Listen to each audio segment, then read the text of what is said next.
All right, so I think I'll get started with some introductory remarks. So, good evening, everyone. Thank you so much for being here.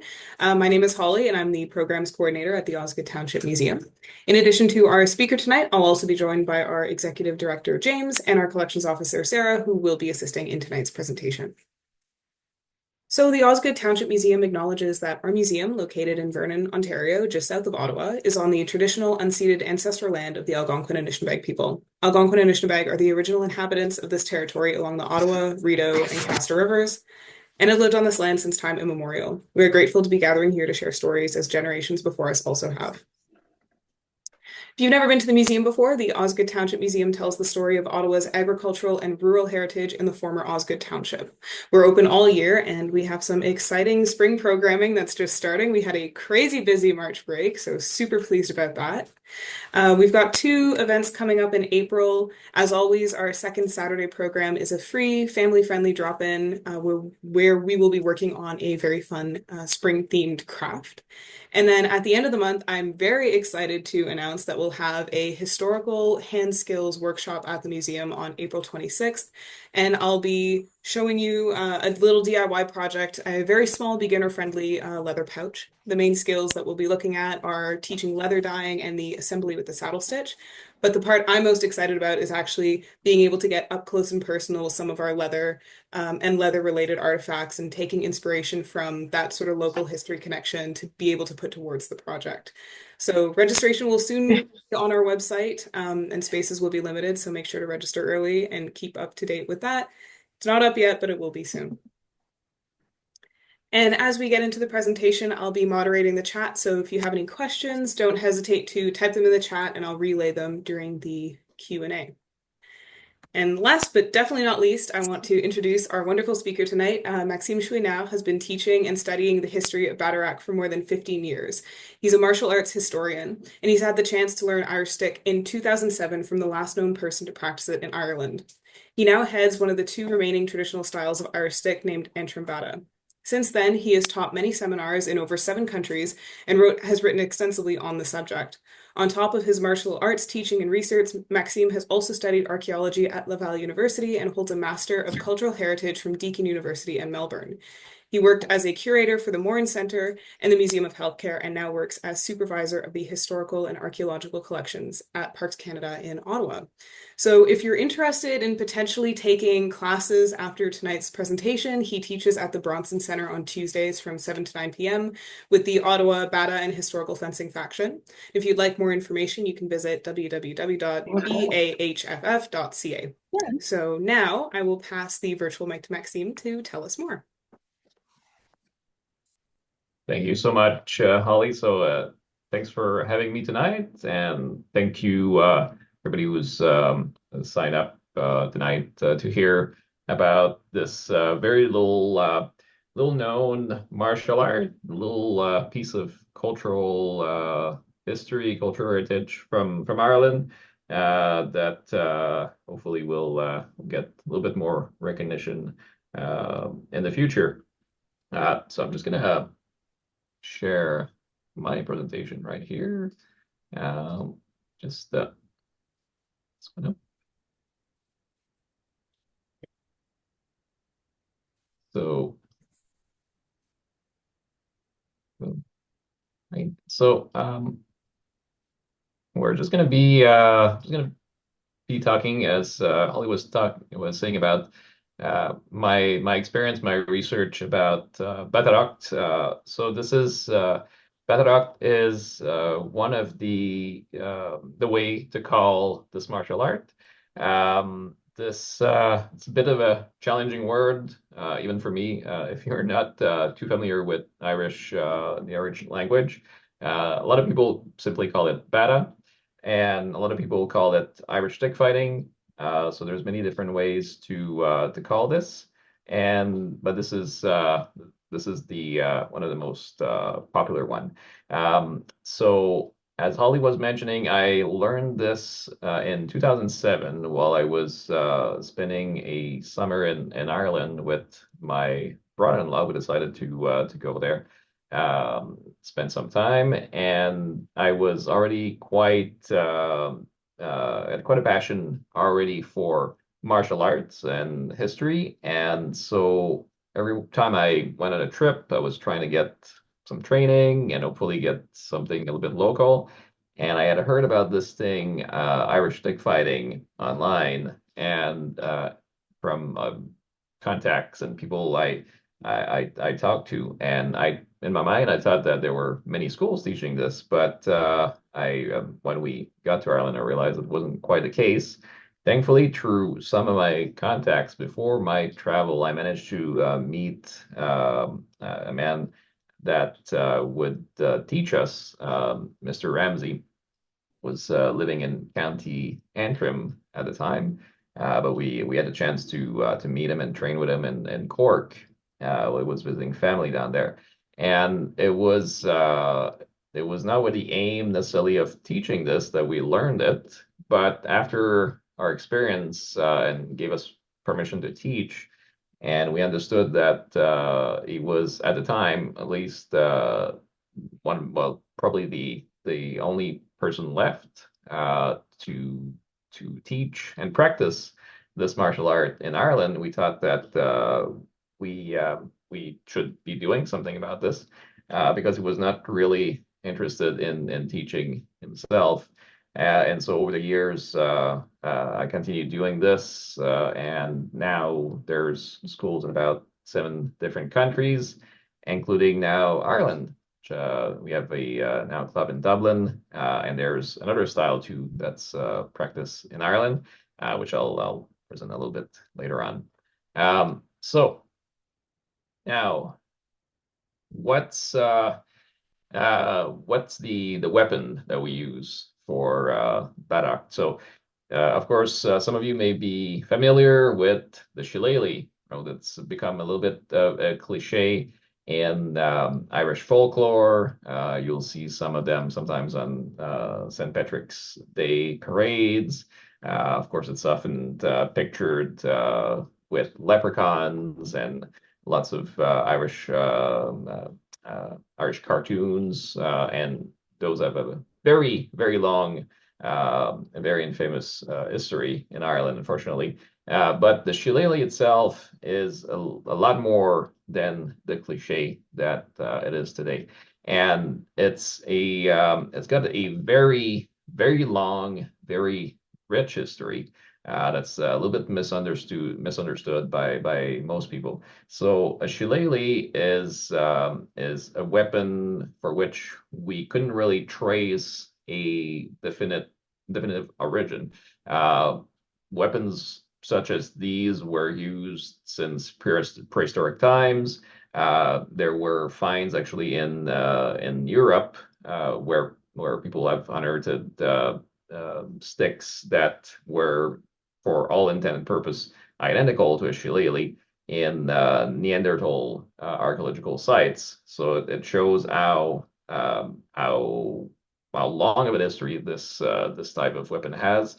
And you'll find it pictured in antiquity. You'll find it pictured in plenty of medieval art and manuscripts, often in the hands of the working class, but also sometimes in the hands of warriors and even kings. And the shillelagh itself, so it's not doesn't necessarily have by itself, by its appearance, something that's necessarily uniquely Irish.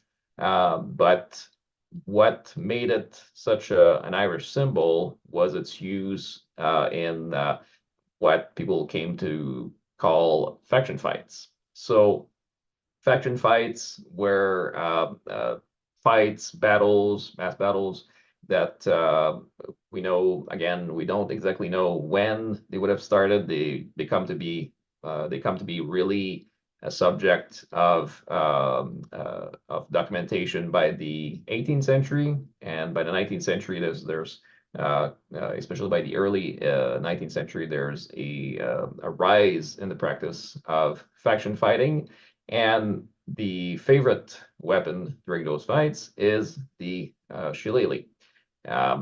And you'll see here pictured is one rare example. So at the right, Lower right is one example I found a couple of years ago in an auction. This is a one of the few actual antiques that has a lead inside its knob. So usually these sticks would be made with different kinds of woods. One of the most popular types was, of course, blackthorn, but you could find different types such as holly, crabapple, oak, especially in the 18th century.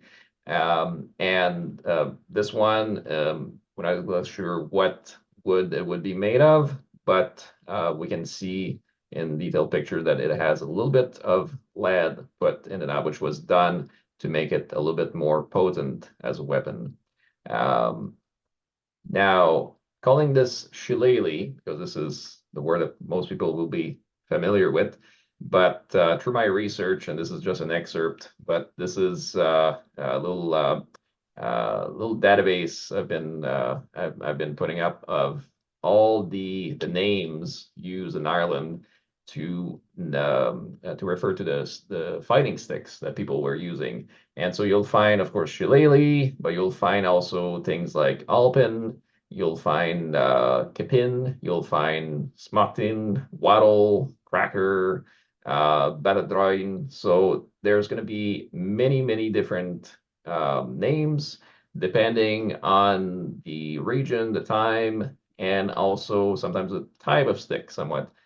So people will oftentimes refer to big sticks, and big is kind of a subjective thing. Could be a very long stick, could be a very heavy stick, but they'll usually refer to this as a wattle, which it's a very, very interesting word. I have my own theory as to why it was used, but that's a story for another time. And we also have kipine, which would be a small, light, slender stick. So we're not exactly sure, but there were many, many different types of names used. Famous example is the Cleat Alpen. So this one is made famous in the mid 19th century after a British judge that was sitting in Ireland was judging a case where a man had been attacked by another that was using a shillelagh. And he said that he had wiped the face of his opponent with a clean alpin. And the judge, not being very familiar with the Irish language, so cleat alpin meaning a knob stick or great knob stick, understood a clean napkin. And so he immediately stopped the presentation, the debates, and said, "Well, I will dismiss this case because obviously this gentleman before us did a very humane thing with this man. He wiped his head with a clean napkin." And so, of course, the crowd erupted in laughter, and somebody came up and explained to the judge that no, that's not exactly what he was referring to, Your Honor. But this was an illustration of how out of touch some of the judges back then could be with Irish culture. So, where exactly does this now we talked a little bit about the origin of the stick. As I said, it's got a very long history in Europe and probably in Ireland as well. And we can see it a little bit. We've seen an early representation on the right side here. So this is a picture I took when I was in Kilkenny a couple of years ago, and this is in St. Canice's Cathedral. So if you've been to Kilkenny, this is a must-go if you like medieval history and art. But this little figure here is of St. John the Lesser, and this is found on a tomb that's dating to the mid-late 13th century. And St. John the Lesser was a martyr, and he is like all the other saints are represented on this tomb is holding the instrument of his martyrdom, which was a club. And it happens that the club that they chose to depict is essentially a shillelagh. And you'll find this representation of this exact saint in many other tombs across the cathedral, and all are holding this type of shillelagh. So it shows already that it was familiar to people in medieval Ireland, and for the use of it. And so you'll see a little bit what Irish stick fighting or Bataireacht looked like and still looks like today. But we have some clues as to at least where it might have come from. So in Irish stick fighting, usually what is documented in the vast majority of sources and what we teach in our style is that you'll be holding the stick, so the shillelagh right here with a thumb up, and you'll be holding it around the third or so, in part to protect your arm, protect your elbow with the lower part of the stick right here, and of course you'll be striking with the thicker end, so the merlon. And this partly is to protect, but also allows you to hit a little bit quicker because the balance is not as far away from your hand. And so why am I showing here on the left side a picture of this medieval Irishman here from a manuscript story that was written by Gerald of Wales, was talking about the topography of Ireland in the 12th century. So Gerald of Wales was, as the name implies, Wales. He was visiting some of his family who were part of the Norman conquest of Ireland. And when he visited, or after his visit at least, he decided to write a description of the land and what he saw there. And if you're familiar with this author, maybe you'll might remember that he's not a fan of Irish people, to say the least. Is extremely hostile in his descriptions, but he's one of the rare authors that describe how Irish people fought with weapons. And he talks to us about how the Irish people in general, carry axes around with them as if they were walking sticks. And that when they're fighting with them, they hold them not two-handed, but with one hand and with the thumb laid across the stick to direct the blow of the axe. And so it's a very short description, but already we can see that maybe there is a link there to how Irish people use axes, using them as walking sticks, and was the practice, the style later on transposed to fighting with a club, fighting with the shillelagh. Maybe we don't have direct proof of this, but it's at least a interesting theory. Now, I was talking a little bit earlier about faction fights, right? So by the late 17th century, we start to hear more about Irish people carrying sticks with them, carrying shillelaghs. And by the 18th century, the practice of faction fights become more and more documented, more and more present in the literature. And here we have probably the most famous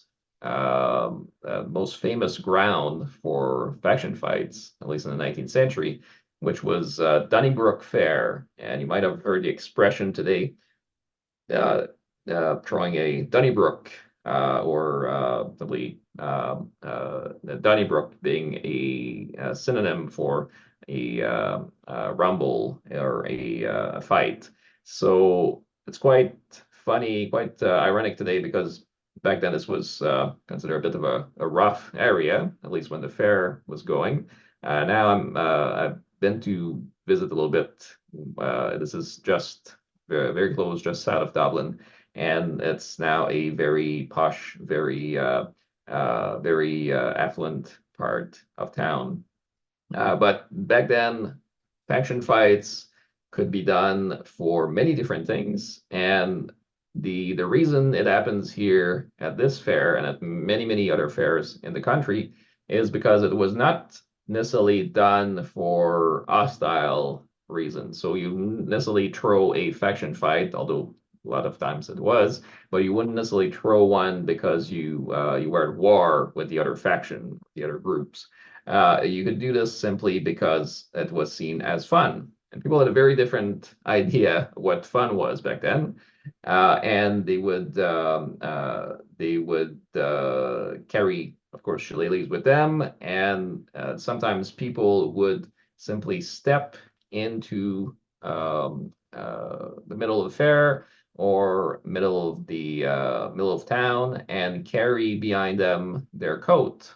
And you can see it's a little bit of a little bit small, but you can see around the middle of the painting right here, there is actually a man, and you can see a few uh, men that looks like they're arguing, but there's a man here that's actually trailing his coat right in front of him. And the reason he's doing this is because he wants to start a fight or he wants to provoke people to fight him.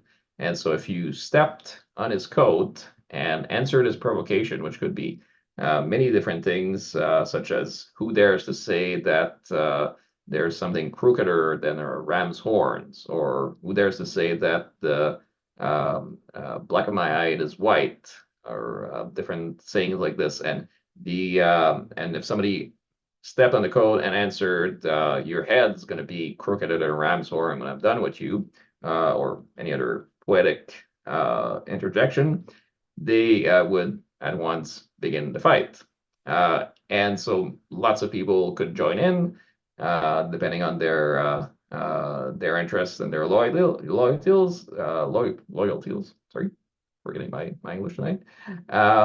And you can see also around the man, there are other people waving their sticks around. Somebody that's visibly preparing for the fight. And this was done by an artist, Erskine Nicol, Scottish artist that spent a lot of time in Ireland and has quite a few very interesting paintings actually around Irish stick fighting. And so the one of the issues with faction fights is how it was used to portray the Irish. And there's varying representations around this team.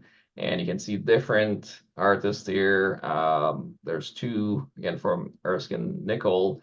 The one in the middle from 1860 showing coat dragging, which, by the way, is still an expression in some parts of Ireland, means that you're looking for trouble. And also the kind of a comical style, which is common at the time when you're portraying Irish people, Irish fighters. But there's also a bit of a less comical, more menacing one on the right side. And the title of this painting is very telling because it's called Home Rule. If you know a bit of your Irish history, the Home Rule Party was a political group that wanted to bring back the political power to Ireland. And so what this painting kind of hints at is that if we're getting the Irish, giving the Irish home rule, well, here's who we're giving home rule to, right? The violent people that just fight with sticks for fun. And so a lot of people were using this image to portray the Irish in negative light, fortunately. But there's also a little bit of more positive sometimes representation. You can see Daniel MacDonald, actually Irish, Irish born, Irish Republican, even if you could say, who by 1840 here is representing a faction captain, so the leader of his faction, and a much more heroic, cleaner representation for the time. And very interesting details about him here is that he's wearing this sash which we often see in representation of faction fights, which some believe were to identify different factions. We can also see a bugle player on this right side that was issuing commands to the factions. So it was uh, could be very well organized in that way.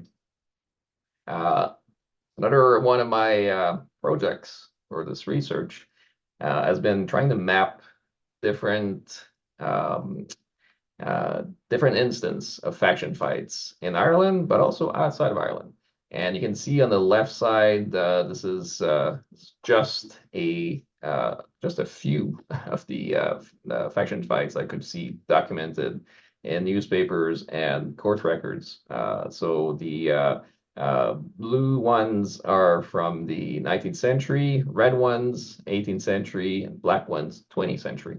And in some cases, some of those faction fights can go up to the 1930s, as some of the latest I found.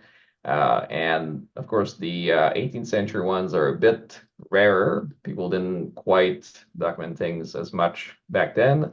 But also, there's a lot more than what you can probably see on this picture, because most of them are documented in around big city centers, and of course, unfortunately they're kind of piling up on this picture. But there's many of them around Dublin and Belfast at the time. But you'll see a big spread of them in the southwest, and really what this is following is some of the biggest population densities in Ireland at the time. Ireland is still a very, very rural country. So there's a lot more population really in the southwest rural and even some of the northeast. And of course, you'll find more faction fights around there because there are more people, more space also for these faction fights to happen. And as I was saying, there's also it's also happening in other places around the globe, including around Ottawa. And there's a few I found from the 19th century. And just before doing this presentation, I was curious to see if there were any documented around Osgoode Township. And so it happens that there was one in Metcalfe around the 1860s. This one was around between probably a group of Irish and Scottish people with apparently a Dutchman was trying very hard to start the fight. And I guess not having a lot of sticks around, they went and raided a bunch of fence pickets that a man was selling by the fairground that day and started the fight using those. But you'll see some, I was saying, around Ottawa, a lot of them around the Rideau Canal when it was getting built. And you'll have people coming from Ireland, sometimes transposing some of their factions' rivalry along the region. So, talked a little bit about faction fights, about why it was used to portray the Irish in a negative light. But one thing that people sometimes forget about the shillelagh, about what it was used for, is that it was not just used for this. It was not just Irish people fighting other Irish people, or in case of Metcalfe, Scottish people apparently. But it was also a tool of self-defense, and in many ways. And so these are some other newspapers excerpts I found over the years, and court records. And there's some really, really, really touching, I would say, stories in those. So on the left side, you see a Mr. Charles, editor of the Missouri Gazette, opponent of slavery at the time. So he was living around St. Louis, and this man was born in Ireland, and he had to defend himself against another editor who was this one was a pro-slavery person, and so had to defend himself with his shillelagh, and actually injured his opponent quite severely by just joining his shoulder. Um, we can also see another mention of a man defending a woman from two robbers, and another two others here that are also very, very interesting because so the one on the left talks about group of Irishmen in London who each morning before going to work would meet at a church, and they would divide in parties, and they would each be armed with shillelaghs. And their goal here was to protect each other against press gangs, who at the times was around the Napoleonic Wars, would roam London in search of fresh recruits for the Royal Navy, and of course trying to get a few Irish people, force them into service. So a lot of Irish people not wanting to be taken away from their friends and family forcefully would defend themselves against that with their shillelaghs. And there were even organized groups the like we see in the last description on the right, who would call themselves the Tipperary Volunteers, and they would attack the press gangs also that were roaming the country. And one thing too is that although faction fights and Irish fighters were sometimes portrayed negatively, and they were often portrayed as maybe subject of ridicule or subject of fear. A lot of people actually praise them for their skill. And I've assembled here a few quotes by authors from different eras. We talk about the skill that Irish people showed with their stick, and they were considered some of the best stick fighters in Europe, certainly.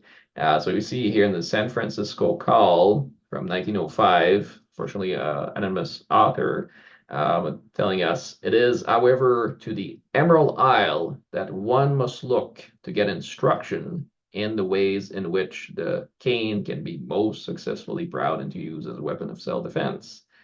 Then we have Patrick Lyons, folklore historian in Ireland, in 1943, tells us that professional teachers of the art seem to have been numerous. Down apparently to the first quarter of the last century, there was at Cahir, County Tipperary, a school for the teaching of stick fencing, and the instance seems not to have been an isolated one. So there's a few cases that we can find of actual schools teaching this martial art across the country.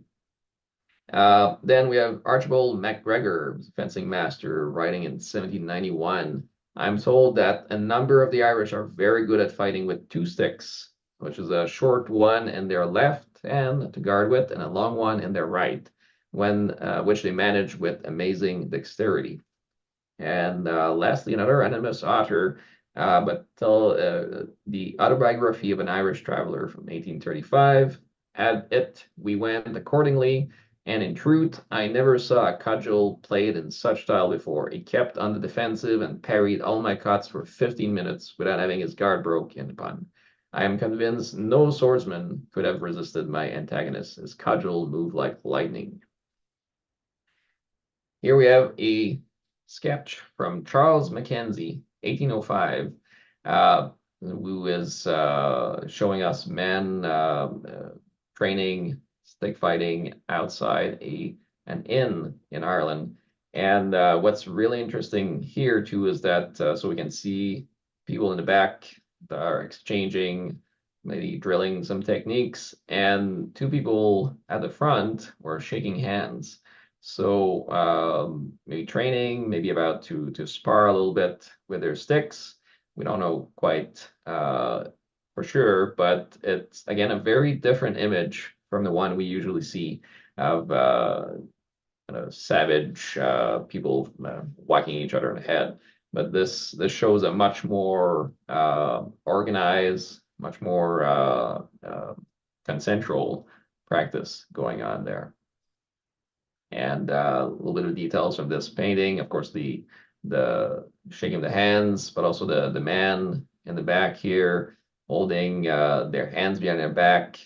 We see this in some pictures of Irish stick fighting. I don't know if it was something done for training, but the strikes and the blocks that they seem to be using here are things that we that resemble quite a lot what we teach today in Battle. Another little cartoon from the time. So this is a dancing master that's also subtly hinting that he will teach this Hussar of the 10th Hussar how to dance with the shillelagh, meaning that he will probably smash him in the head. And so, from what we know, Irish dance masters that were traveling around the country would often also teach stick fighting and also fencing or other skills. But the two were often portrayed or taught hand in hand. This is a little video that I'm going to try to show you right after this presentation. But this is a little video we found a couple of years ago from it's filmed in around New York in the Bronx in 1928. And the man here is a school principal teaching his students the art of, we believe, Irish stick fighting. And the man in question is John F. Condon. Maybe you're familiar with the name, maybe not, but the man was actually part of the efforts to find the Lindbergh baby when he was kidnapped around the late 1920s, early 1930s, and he was the only one that made contact with the kidnappers illegally.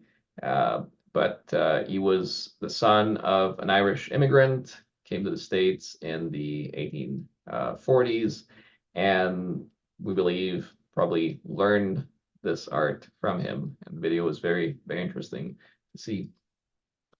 We also have technical manuals, technical excerpts explaining how the Irish fought with their sticks. And this is from Donald Walker, Defensive Exercise.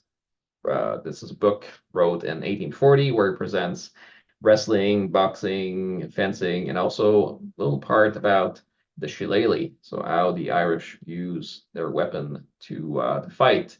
And some of the techniques he shows, again, are very familiar to what we teach. Here he shows mostly how to use the Buddha, so the lower part of the stick to block and strike with at the same time. Another relatively famous author, at least for us, is Alanson Wynne. Sir Alanson Wynne was a landlord, a lord of around County Kerry, and he wrote this book, called Quarterstaff, Broadsword and Quarterstaff, in around 1890, and had a little bit of to say about how the Irish people use their sticks, and also some praise about it. Here saying, sometimes a great deal of skill is displayed, and I often wonder whether a really expert swordsman would be much more than a match for some quick, strong Kerry boys I could pick out. And as mentioned before, this is from the journal The San Francisco Call from 1905, where we have this anonymous author explaining us how he uses the shillelagh to defend himself. And again, so we found this article actually after having learned from our teacher, Mr. Ramsey, and we were really, really enthused to see this because a lot of the things that are taught there, including how to grip the stick, how to measure it against your arm, are exactly what we're taught. So it was very interesting to see. Another little manual here, Percy Longer's 1918, showing a few techniques with the shillelagh as well. And so now you're probably wondering, with all these praise, these things being written about it, why is it what is it so rare now? Why is it what did it almost disappear? Well, unfortunately, by the late 19th century, early 20, there was so much hostility towards the practice of faction fighting that a lot of people decided that it should be repressed. So the British authorities among them, started to be much less tolerant about the practice. Prior to this, if somebody, for example, would be killed in a faction fight, a lot of judges would simply dismiss the case as they would argue that the person had willingly participated in a faction fight, and this was seen as kind of a traditional Irish practice, and so there was no case for prosecution. If you killed somebody with a knife during a faction fight, this was a very different thing, though, as it was seen as a continental habit that should not be important to Ireland. But sticks were fine. Anyway, so there were in the late 19th century changing their minds about this, but also within Ireland, you had some movements that were actively trying to repress, to at least push away faction fighting. And among them, some of the early proponents of the Gaelic Athletic Association, which is that great work.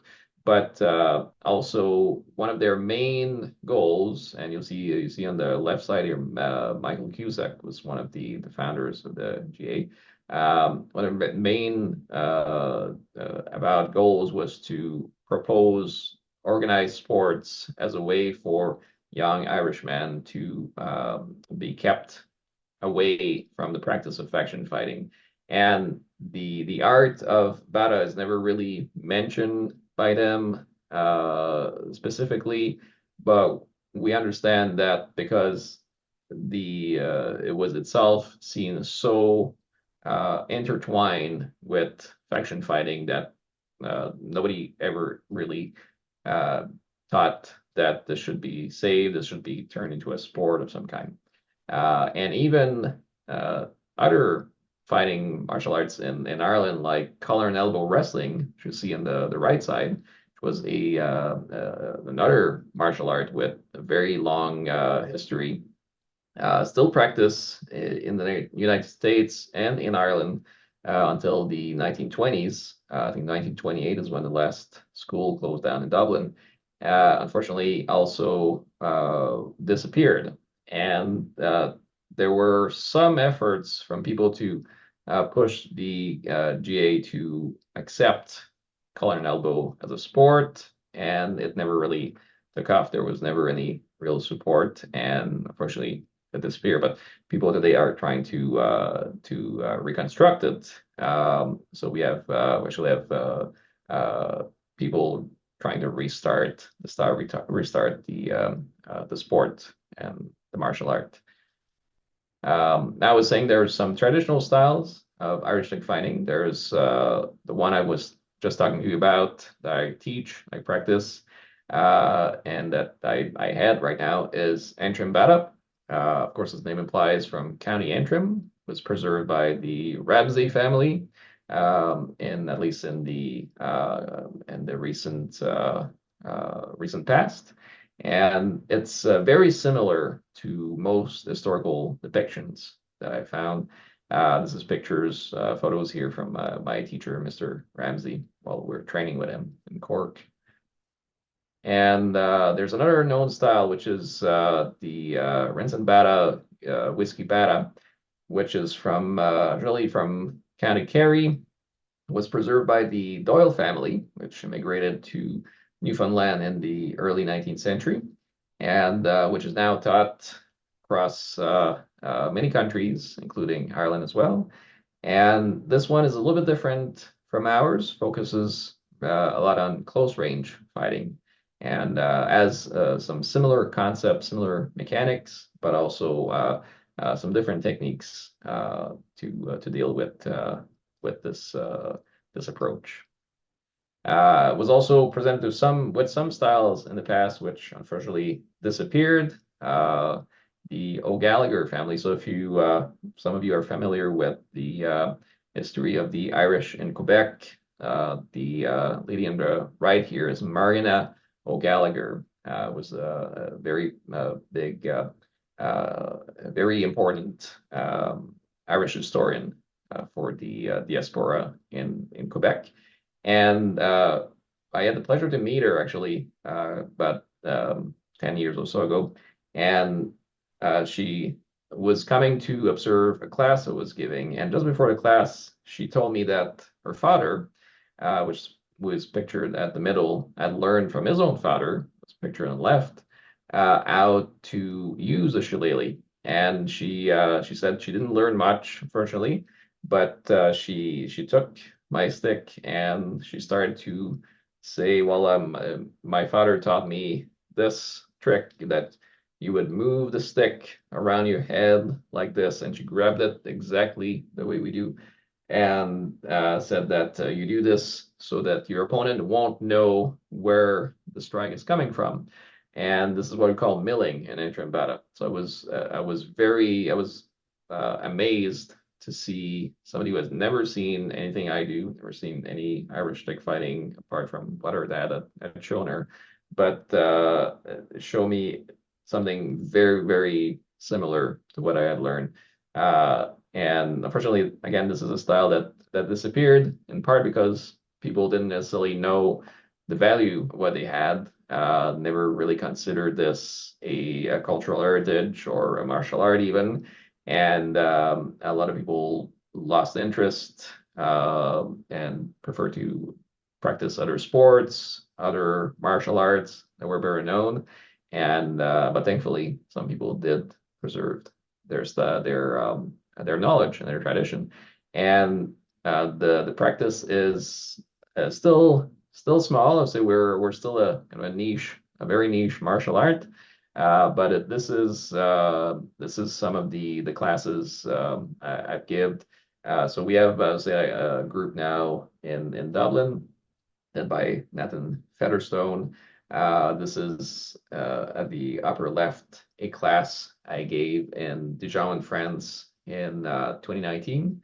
And you have groups over in Europe. And at the bottom here is my own group where I teach at a Bronson Center in Ottawa. And we give, I give sometimes seminar in other countries, other cities. But we have a big seminar every fall, late fall in Alexandria, 2 day seminar for people that want to come and learn or practice with different groups. So there's hope for the future with this practice, this martial art. And we're trying to make this, as I often say, we're trying not to push this as a stereotype, but really as something that's worth practicing, worth preserving, something for personal growth, and something positive also for the people that practice it. I'm just going to show you very quickly, if I can, just the some the video, some visual of what practice looks like in action. So this is me here using the shillelagh as a target. You can see some of the techniques we do. And I'm going to try to show just the selected the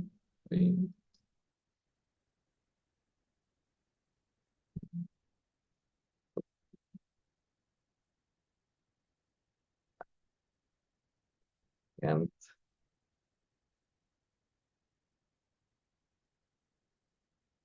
this.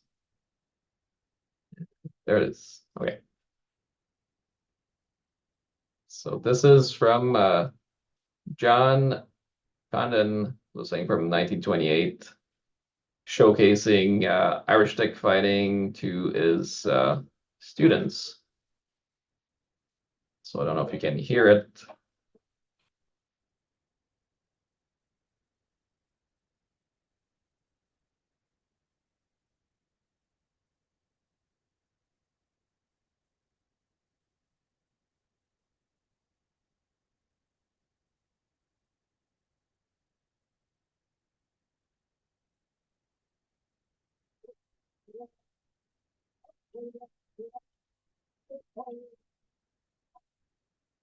This is just a really interesting practice. So using song here to practice the drills with the sticks colliding to keep the rhythm of the song.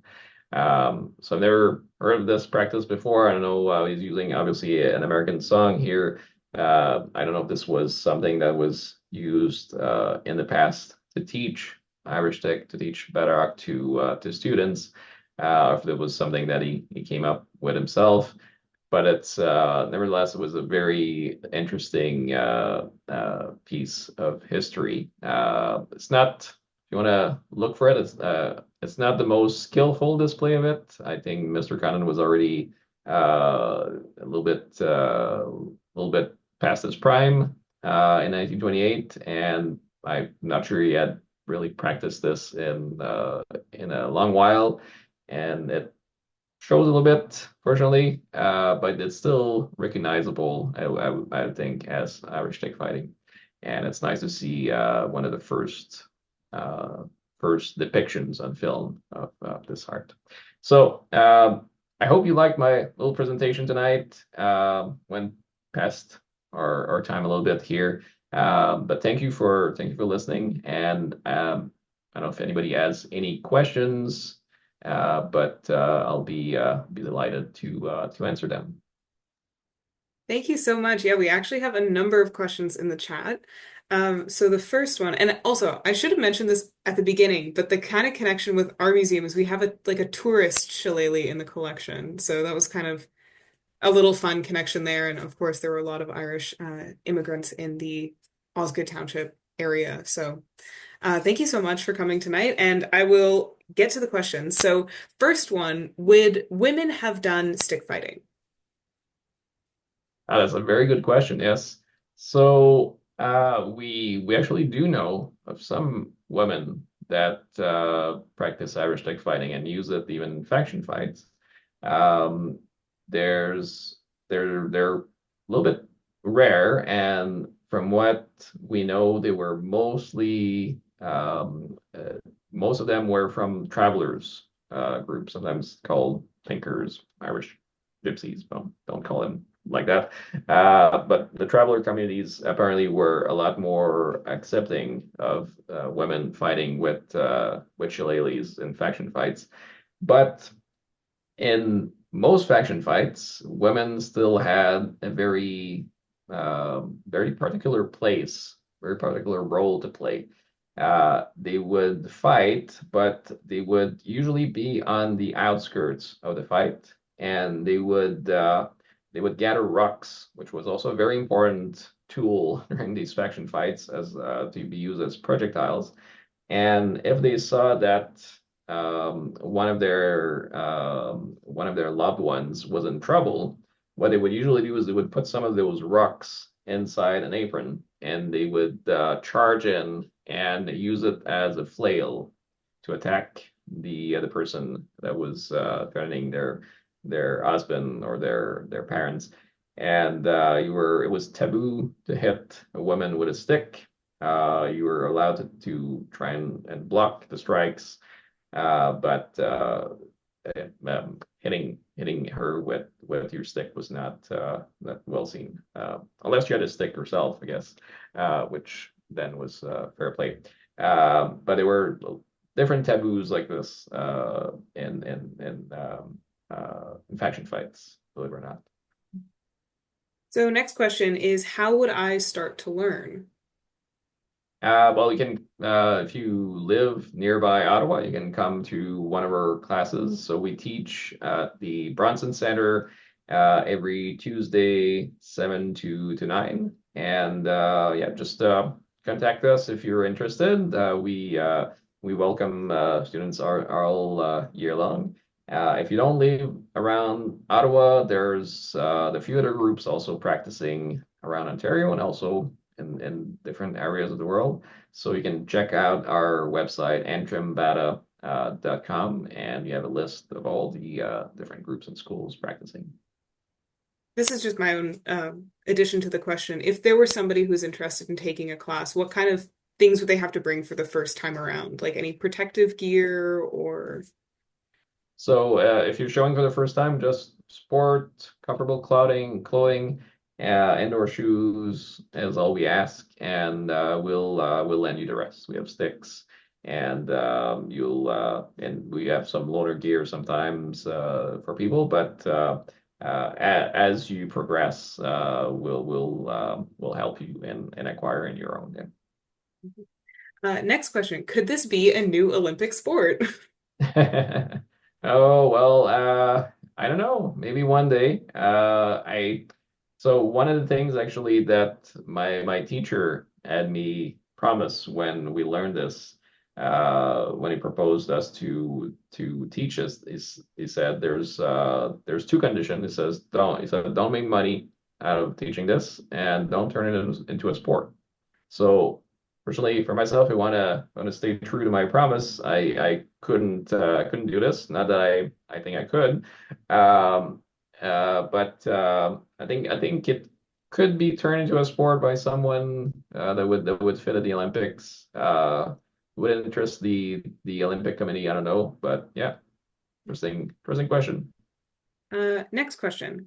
My grandfather had a shillelagh that I believe was blackthorn, but it was on the smaller side, about a foot long. What purpose would a shorter one like this serve? Decorative, or could it still be functional?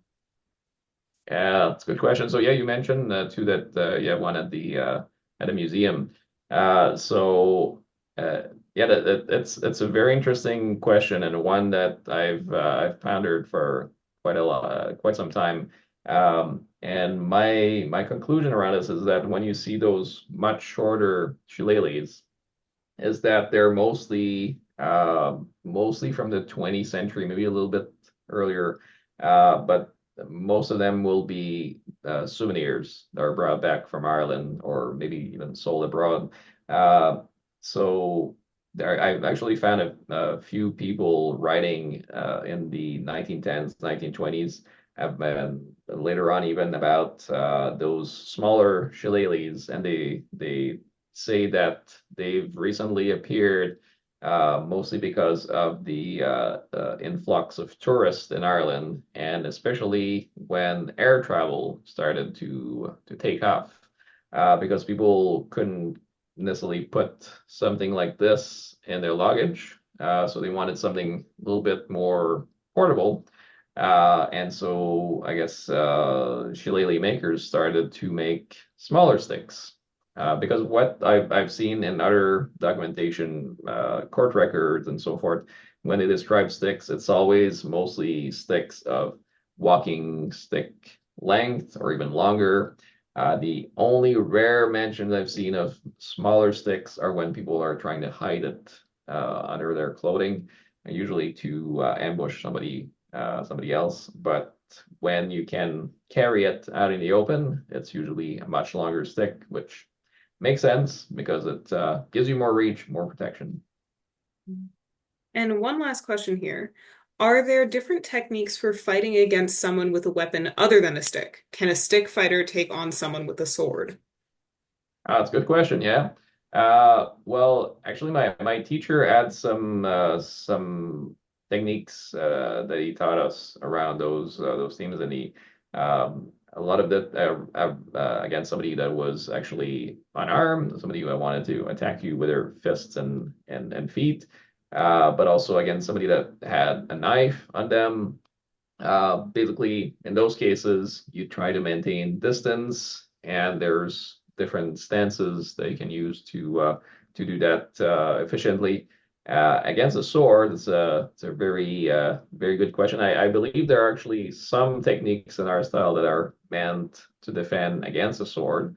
which are called the whirls, and they weren't necessarily taught as such by my teacher, but practicing them, I find that they're probably at least uh, they're done in a way that you would if you were faced with somebody using a stick, a shillelagh, but who had not really learned to use it as such, and maybe only did broadsword fencing, for example, they would fight in a very different way.